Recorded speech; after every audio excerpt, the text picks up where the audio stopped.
Welcome back to the Office Marketing Podcast with Mike Swigert, the podcast all about sales tips, mindset, and value bombs. 5 questions to help make your day more productive and learn a thing or two. Here is your host, best-selling author, Mike Swigert.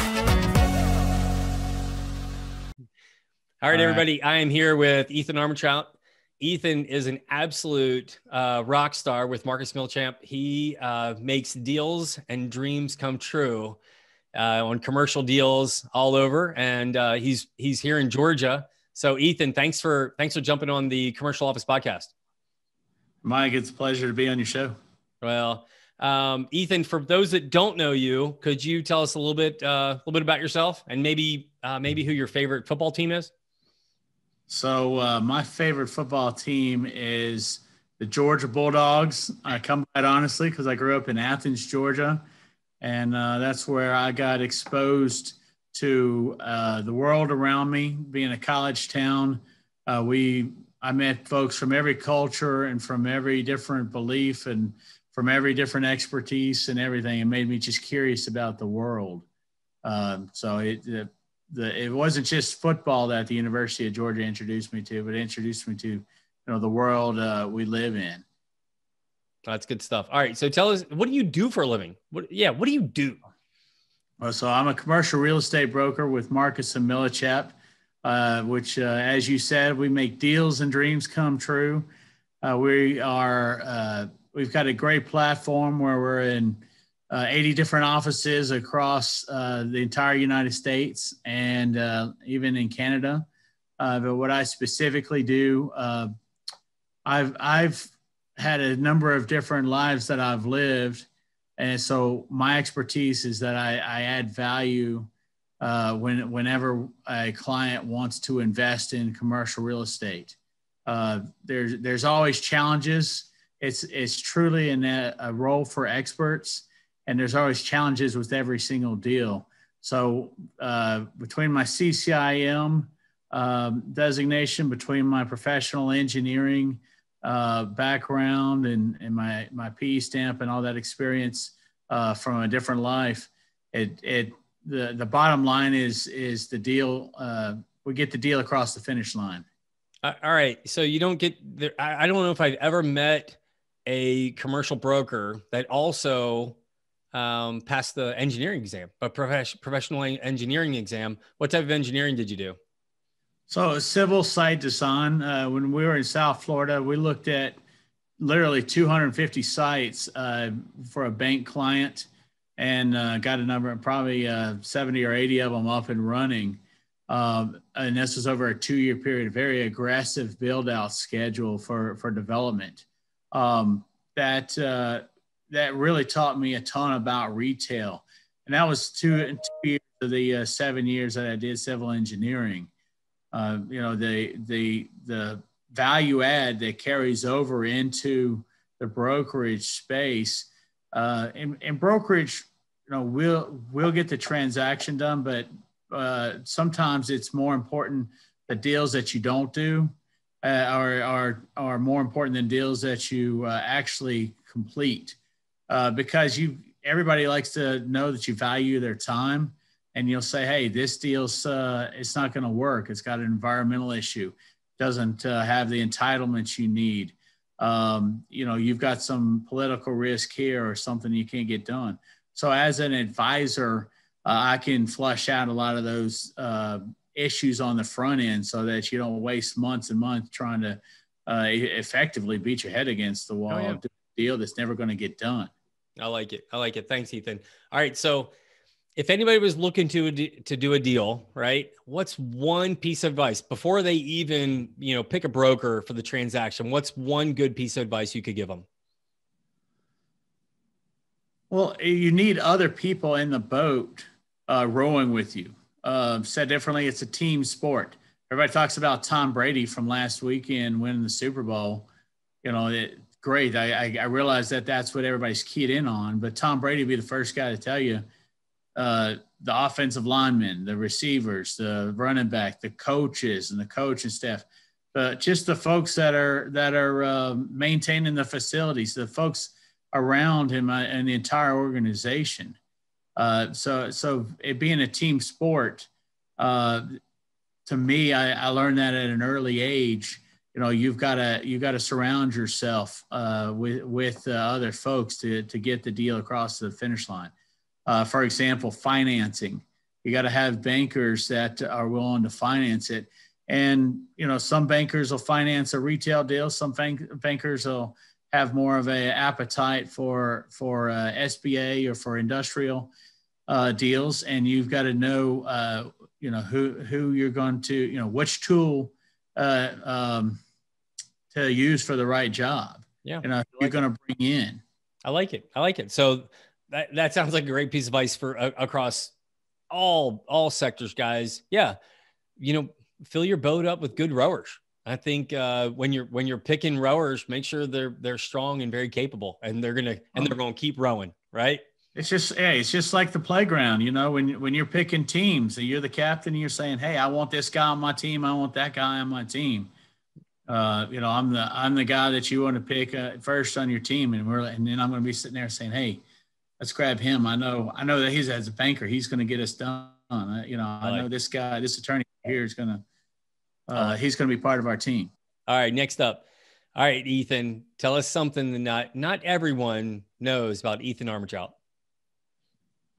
So growing up in Athens, the Georgia-Florida game was always a big deal. I ended up in a terrible car accident heading down to Georgia, Florida, my third year in college, where I was the Air Force ROTC cadet. And, it was a terrible tragedy, and it took years to kind of come back from. Well, the lessons learned in that experience in rebuilding my life are lessons that I draw from literally every moment.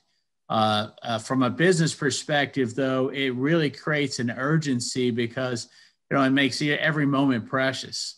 Every day is precious. You go in and set goals, or what are you trying to accomplish today? What are you trying to accomplish this year, your 5-year, and all those kind of questions they ask.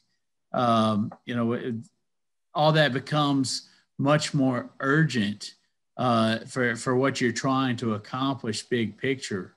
That's why I've been to 48 out of 50 states. That's why I've been to 20 countries. That's and that's why I've worn so many different hats in my career. And then every moment's a precious moment here. I like it, Ethan. I like that sense of urgency. Sometimes you have that little come to Jesus, and it's like, boom, let's go. Head down, run through walls. Right. I love it. Right. All right. So I think it probably goes into my next question when we talk about inspiration, right? But let's just talk specifically about the where you are now with Marcus Pilchap. What inspired you to want to go this way? So when I was doing engineering, I was playing golf with some brokers. And they were telling me a lot of the engineers were always think, oh, we're the smartest guy in the room. And hey, we're brilliant and we're geeks and all this kind of stuff. But these brokers were telling me what they made. And I said, hey, wait a second. You're making 5 times what I'm making as an engineer, and we're the same age and all this kind of stuff. So, but that goes along with the sense of urgency and projecting out, hey, if I want to do retirement and if I want to live a certain lifestyle, but all that stuff's more about me. What I've often found is, instead of focusing on what I want, if I can focus on, where am I adding value to other people? If I'm adding value as an engineer, I'm only going to get paid a certain amount. As a broker, you're adding a certain amount of value, and that's why you're paid a commission. As a developer, you're adding a certain amount, and that's why you're paid as a developer in the community, and you can make the big bucks. Just like a Major League Baseball player is, paid for certain things. Mm-hmm. People are paid, you've got to do the job that creates value if you want to get paid in that way. But hey, I like the honesty. I like the honesty, Ethan. That's good stuff. The bottom line is that I've got to get off of my agenda and say, where am I going to add the value that's going to create the wealth that I'm looking for, but I've got to be less focused on me and create that wealth in somebody else. Whether it's a real estate transaction or a development. This episode of the Office Marketing Podcast is brought to you by Fusion Advisory. We help commercial contractors generate leads online profitably. Check us out at fusion-advisory.com. Okay. All right. We're kind of transitioning well. So let's go into mindset. What does Ethan do to reset? I've known you for a few years and I still can't figure if you're an introvert or extrovert. I feel like you're an extroverted engineer, which still keeps you as an introvert, but like, what do you do to recharge your batteries? Oh no, you got me pegged. And as you also know, I'm a cigar guy. So there's some of those times where I get together socially and I love to hear stories about what other folks are going on. Sounding board, a kind of circle up with a bunch of a meeting of the minds, if you will. And sometimes I just like to sit back and read a good book and read the paper and you can do that. That's, when it comes to cigars, you can do that both ways. You can be very social, and at the same time, you can do it just on your back porch with nobody else around, reading the paper. I like that. Yeah. I'm both. I'm an introvert, particularly if I'm doing something that's really complicated. And but in the commercial real estate, where I found the value in life is helping people. Okay. Yeah. So, as a broker, great. I love to go in and help institutional guys. They're the big deals, but I still very much enjoy the mom and pops, the small entrepreneur that's getting out of their basement and just looking for a space or looking for a building to buy and helping those folks out, because I see them as the future for our country and our world. I like to help them take that next step. Those are the really rewarding deals that I enjoy. I love it. You're such a great connector, Ethan. I know it means a lot to you. So let's get into, what's a book that you love? Is there something that you're really enjoying right now or has really impacted your life? Well, I get involved in politics for the same reason that, every moment counts. It's the big decisions that are made by our leaders. So my favorite book is All the King's Men, because it's a good perspective book. But it also talks about the networking side of things, that it talks about agendas. It talks about childhood agendas when your best friend was your best friend just because, you two are out playing baseball together and not because he's your business contact. Well, I've been blessed to know a bunch of these folks from the YMCA as a little kid, and now we're out doing deals together.